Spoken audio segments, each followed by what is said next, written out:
Welcome back. All right, so pretty quiet so far. Nothing major thus far. That likely will change on some level, but a lot of the big names, of course, we know are off the board.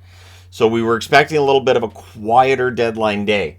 Ottawa, Pierre Dorian's already come out and said, unless there's something that comes up, odds are they're probably done. The Chychrun move was the big one. They got that done out of the way, and they're pretty happy to stand pat today.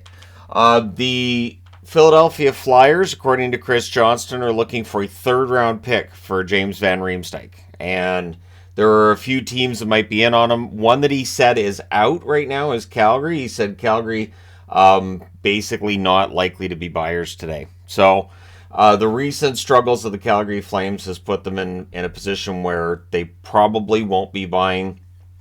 I don't know if that means they're selling either. The biggest takeaway is going to be, if Calgary stands pat, that's a huge mistake. Sometimes the teams that don't make big moves on deadline day end up being right. Sometimes they don't. One thing I try not to do on this channel is just flat out declare winners and losers and whatever trades are made, because you just don't really know. We just don't. We have to, long term, you can look at it long term, and I would say 2 years out, you get a good idea of who won trades, right? Jacob Vrana is now a member of the St. Louis Blues. I'm impressed with what Detroit does here. They pick up Dylan McLaughlin, who hasn't played any NHL games. He's 27 years of age. They get a seventh-round pick in 2025, but they get Vrana's contract out and off the team. So St. Louis picks him up. St. Louis, a couple interesting moves. First picking up Kapanen and now picking up Vrana.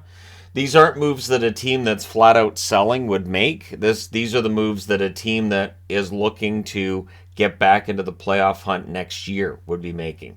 Picking up veteran players can play in the NHL, and probably trying to work some magic here to get their games back. One thing with Vrana is if he can get his game back, then we're looking at a player who could score 25 goals for St. Louis next year, or at the very least 20. 20 goals, 45 points. Sure, that's absolutely something Vrana can do if he gets his game back where he would like it to be and where it's been before. Carolina won't have Puljujarvi yet. He's dealing with visa issues. You've always got to remember that with players, when they're traded from one country to another, that's going to mean they need a different work visa. So if you have a visa to work in Canada, you're traded to an American team, you're going to have a bit of a hang-up. Same with going the other way. So he is likely going to have that all resolved and will join the team Tuesday in Montreal and should have that all straightened out, and he'll make his debut soon enough. It's just one of those things where, the work visa is going to cause some issues. But it'll be interesting to see how Puljujarvi does with the Carolina Hurricanes.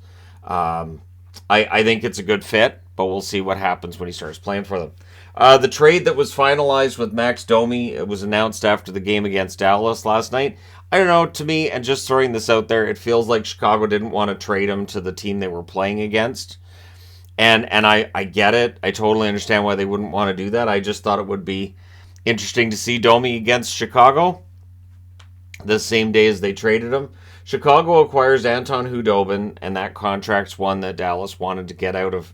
A 2025 second going to Chicago in exchange for taking that contract as well. Max Domi going to Dallas along with goaltender Dylan Wells.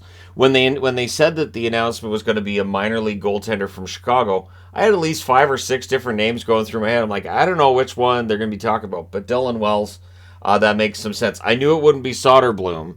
I knew that wasn't going to happen. So, and I knew it wouldn't be Stauber either. So there we go. It's Dylan Wells that's off to Dallas. Also, Nick Bonino apparently was acquired last night by the Pittsburgh Penguins from San Jose, but we don't have a confirmation of exactly who else might be involved. There's apparently a third-team broker. There's a draft pick going to that broker. Pittsburgh, right up against the cap, needs someone to broker that contract so they have room for Bonino. I think this is a good move for Pittsburgh. That's why I'm wearing a Penguins jersey. I think Bonino was a good player for them. And I think shaking up that bottom 6 is what the team needed. Whether it makes Bonino whether it makes the Penguins better or not is remains to be seen. But Bonino's been good for San Jose at points this year. He's had some offense going for him too. We'll see how he does in Pittsburgh. Let me know your thoughts in the comment section below as always. Don't forget to hit like and subscribe if you're browsing your way through. You just happened upon this video. Thank you guys so much for watching, for all your support. I will talk to you again soon.